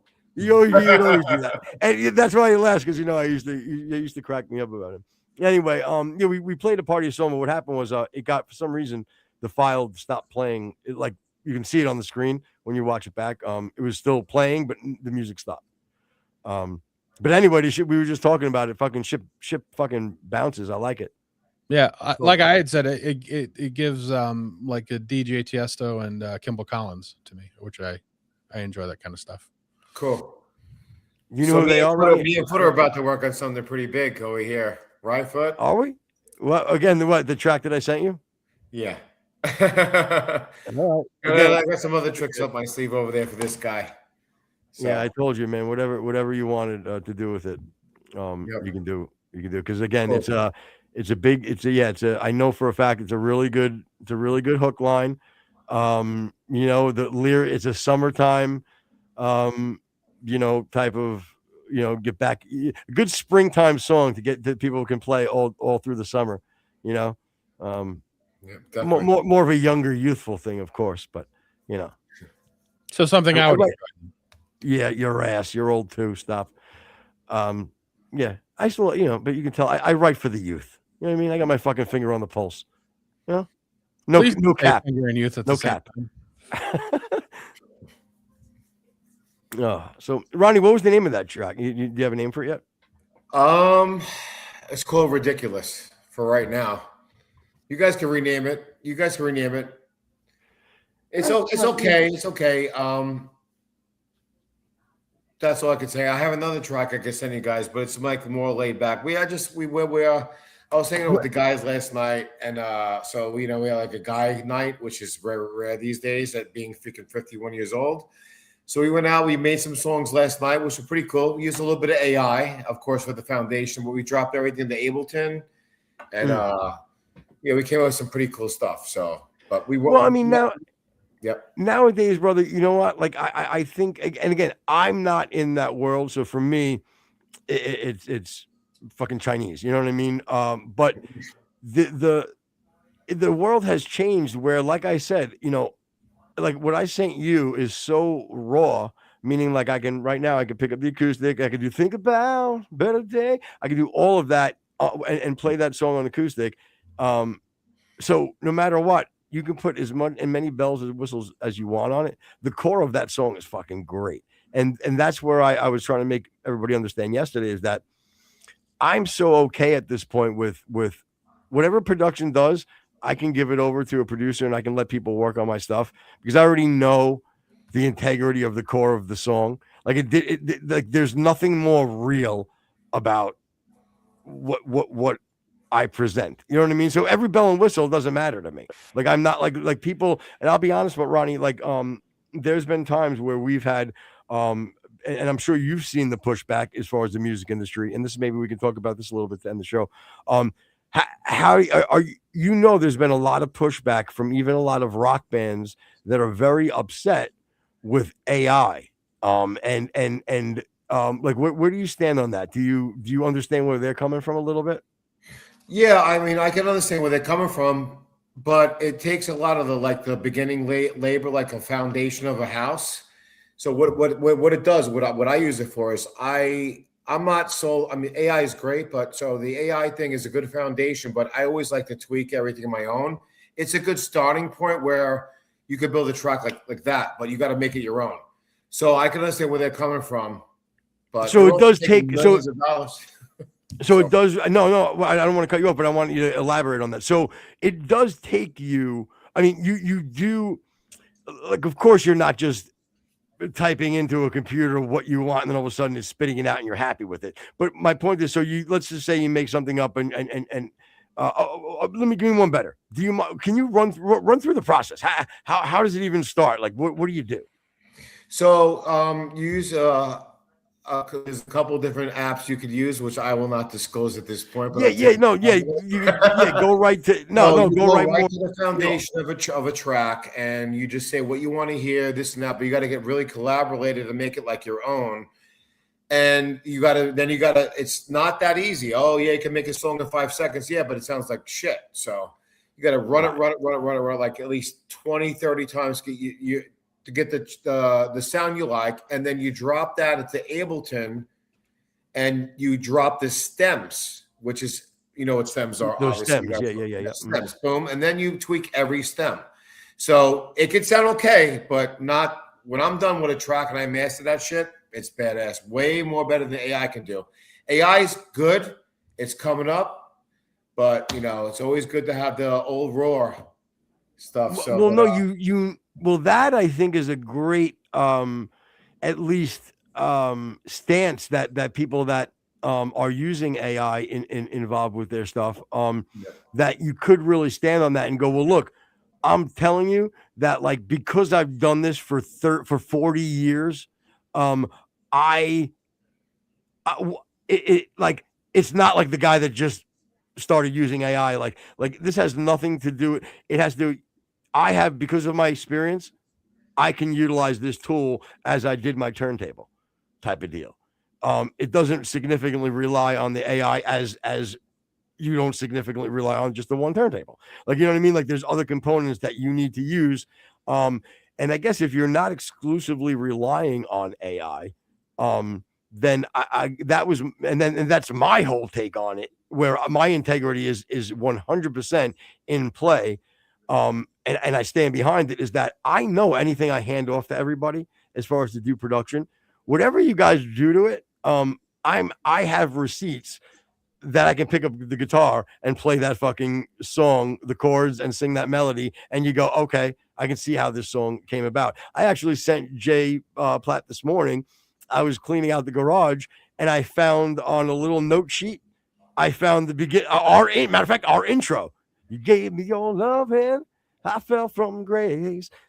Those lyrics I found on a little notepad. I took a picture. I just sent it to Jay. That was, not that many years ago because that was one of my more recent things. But my point is, like, this shit, I didn't say, nobody said to AI, write a song that says wine and whiskey in it.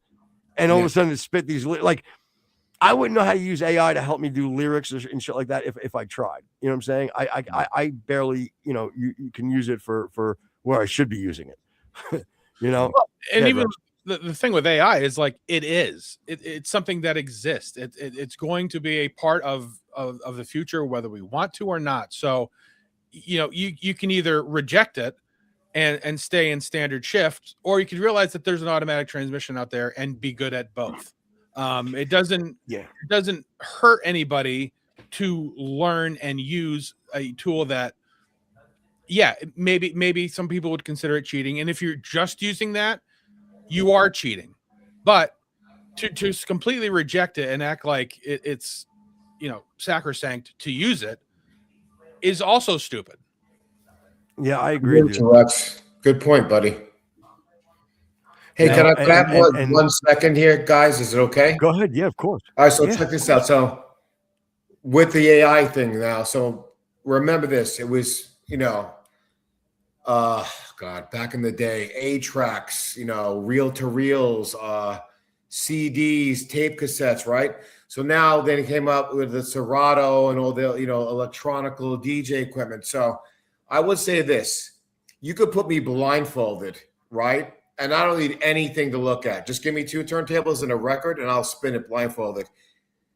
These young people today, they just rely on that the program. They look at the levels and they don't know what they're doing. So, like back to what Footer was saying, and also you, Rex, is like, you could use that at some point, but you just can't use it all together. You have to have just a talent. Like I know Footer. I mean, Footer's got massive amounts of skills, and he's so talented. Go on. Yeah, you have to have the talent. I'll just leave it.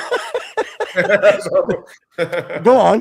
No, go ahead. I don't want to interrupt. I'm done. That's pretty much about it, man. So no, I was saying go on because you were praising me. So no, go ahead. Keep going. Keep it up. Go ahead. I refuse. I like Rex too. Rex is my new fan. So yeah, look at Ronnie knocking glasses off. I love this guy. I took him off because I got my contacts in. So that's good. Yeah, I love the truth. You're just Ronnie's the truth. Ronnie, you may become a Rex. Am I wrong? Ronnie may be like a character on the show that comes on all the time. Yeah. Like, because let me tell you something, Ron. God, you're good. You're just fucking adorable. You're just so genuine. I'm a fan. I like to make people laugh, Yeah, and like I said, and Jen just chimed in, producer just chimed in. She loves you too. Yeah, she just flashed you from behind the glass, so you're good. Give her a kiss from me, whoever she is. There, I love it. But Ronnie too, you made a brilliant point with the evolution, using the 8-track to the cassette tape to the CD to 2 turntables and a microphone to those little disc scratcher thingies to whatever it is probably you guys have now. You know what I mean? Yeah. So that's a very fair thing. I'll tell you, Rex, it wouldn't be a bad idea one time. And I'll be honest with you, if I can get a little more motivated to and really think out my arguments. I would be okay, and I know it would be able to happen. And Ron, you can obviously, you can be on the panel or whatever.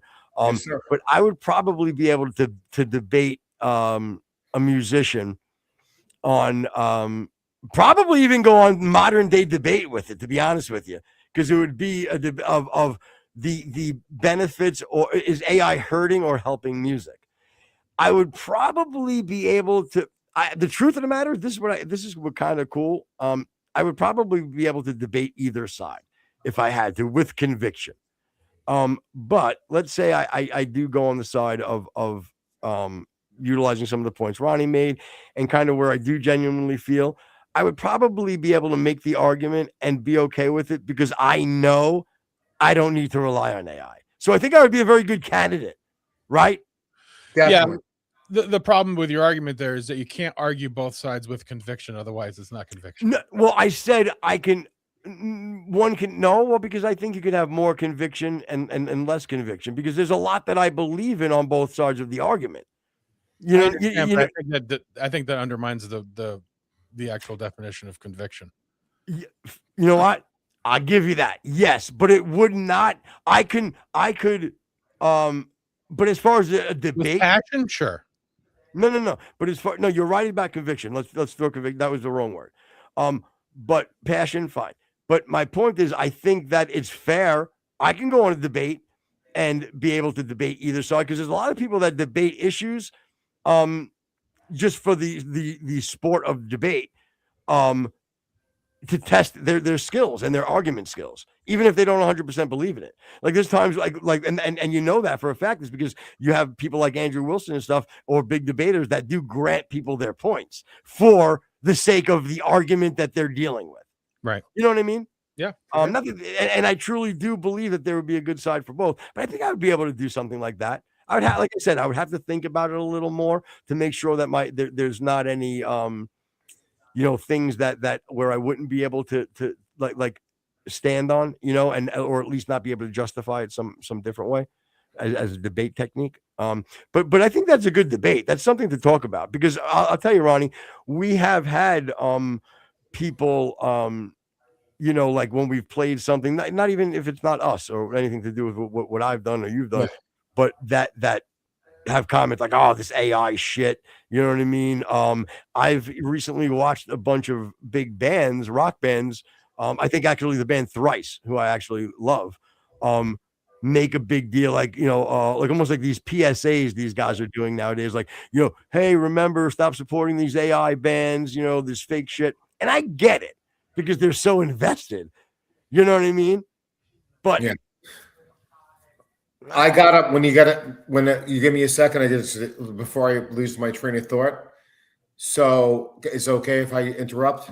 Of course, buddy. Okay, so listen. So this is where the whole thing about the AI thing. So these people that make all millionaires, billions of dollars, all the heavy bands, they're complaining about it. Meanwhile, you got some people that are broke wherever they're from, all over the world. And maybe they want to make a track to make some money for whatever they want to do, their family, their whatever, and then make it something cool. And honestly, met a lot of talented people who have made some serious stuff on just primitive stuff. So maybe they're hating on the people, but they got to realize people don't have that money to spend on that platform. And I'll just leave it at that. That's all I wanted to say. So. Yeah, that's a great point. Rex, what were we saying? I was gonna say you also had, I mean, the people who are making the arguments, the bands or whatever that are making arguments against AI music and things. I understand it, but I also remember 20 years ago when everybody was, you can't download music, you can't go on YouTube, you have to listen to it here, you have to buy a record, okay, well, they all figured out how to make money on download, so you just have to adapt to what it is. Yes, sir. You know what? Let me go. Let now that you have my brain moving on this, let's go one better. How about that? You know what? I think I could debate this. Then I could be okay. Okay, let's go for it. Come on, bring it up, buddy. Bring it up. No, I'm on your side. I'm on your side on this one. But because again, if you want to stay consistent with your point of AI, there's no place for it in music. Because again, we did caveat this whole thing starting by saying that we don't believe that we should just have an AI, nothing but driven and be maybe okay with it. But we did, because we said, but it should be allowed to be used as part of the creation process, right? And it should be able to be used as a tool. So we can all agree there. So if you want it to be consistent and say no, you can't use it as that, you would have to eliminate pretty much 95% of pop music today that uses auto-tune, that uses any such sort of pitch shifting, quantizing, or even as simple as, which is part of the recording process, cutting and pasting. Back when I've been doing this so long, I record to tape and DAT. That's how long I've been doing this. And there would be times where we would have to, the term would be, we need to punch this in. And it was a lot harder to do back in the day, like where you'd have to have a really good engineer that would be able to punch it in. And Rex, what that would mean, do you know what that means, Rex, or no? I have no idea. That would mean, like, let's say I'm singing a line, right? And I got right to the bottom of the line, like I was singing, my boy Rex, and boy was fucking pitch perfect. It sounded great, but I was like, my boy Rex, and I'm like, oh fuck, and they'd be like, all right, look, we're going to try to punch you in, right? So the guy wouldn't start the tape, but I'd hear the music, and let's say the 2 lines before it was, my boy Rex, you know what I'm saying? He's so fun. My boy Rex. So now he's not recording, but I'm singing along. He's so fine. And then as I said, so he's hitting the button, and then I say the word fine, because I cheated. I wasn't singing the entire song. I cheated. And he punched me. He hit the record, and I said fine. And then he went boom, and he hit record, and then he hit stop. And he captured my word. So we punched it in. So is that cheating? Because we punch shit in? Is it cheating where now in Pro Tools or whatever you guys use, you can copy and paste parts? If you want to stay consistent to the argument that AI has no place in music because it's cheating, then you would have to then be consistent with your argument and eliminate all of that, which would eliminate all of your pop music. I agree, but and you can keep going farther and farther back. I mean, everybody remembers the scene in La Bamba where Richie Valens is trying to sing O'Donna, and he has to sing it 45 times because it's got to be recorded from the beginning to the end perfectly. And then if you go back even farther, it'd be like people on stage who didn't have any recording. All be like, that's bullshit. You don't record. You just go on stage and you sing it all at once. So again, you can go as far back as you want and as far forward. And the fact is what is, and you got to embrace it. That's a good point, Rex. Yep, and I think that the best thing about it too is that you could really simplify it. Is that like you ever see these things right here? Like these things? Yeah, these aren't like little candy dishes. You know what I mean? That stored little delicious treats. You know what I'm saying? These things are called the other day. Yeah. These things are called ears, right? And they function as I hear things, and when I hear them, and if it makes me feel good, and I can embrace that. Whether it was done by AI and an artist or the band and an artist, or like the bottom line comes down to like we're fucking audiophiles, you know what I mean? As far as like, Ronnie and I and stuff, and even you as far as, because you're doing the media stuff, Rex. So it matters to us, but at the end of the day, who we're trying to reach and who we're selling records to, are just using these little baby candy dishes that are attached to our face as listening devices. And like, that's pretty much what it comes down to, so it's a hard argument for people to really start poo-pooing on AI all the time. And at some point, 10 years from now, there'll be something else. It's going to keep growing. Yeah. And again, we have, as long as they're consistent with their argument, it would be very, again, you can give your opinion. You don't like the band. I'm not you. Okay. And then we'll wrap this up because we're running late. Oh, actually, what? Oh man. Yeah. We're really going long. Okay. But I'll end it, or we'll start to wrap it up with this. Like, you know what? I just lost my train of thought. Never mind. I forget what I was going to say. I really. Oh no! I remembered. Okay, no, I remember. You got this. You got this. Yeah, it came back. No, okay, I remember. I'm going to be honest, which is a little bit of a negative. I do feel that at points it does sound overproduced, and I don't mean our music necessarily. I'm just saying in general. There's a lot of times that I do feel it sounds overproduced. Now, I don't know if that's an AI thing or not, because I've heard records that I've heard from in 15 years ago that I thought were overproduced. But there are some things that with AI that I feel I can kind of point out where I'm like, it's a little much. It's lacking a little bit of because there is something nice about AI. Something nice about a flawed vocal every once in a while. A certain that might happen, or a certain little, what we used to call like little creative mistakes. You know what I'm saying? Yes. So there is that nuance to being an artist and making music that I think is important.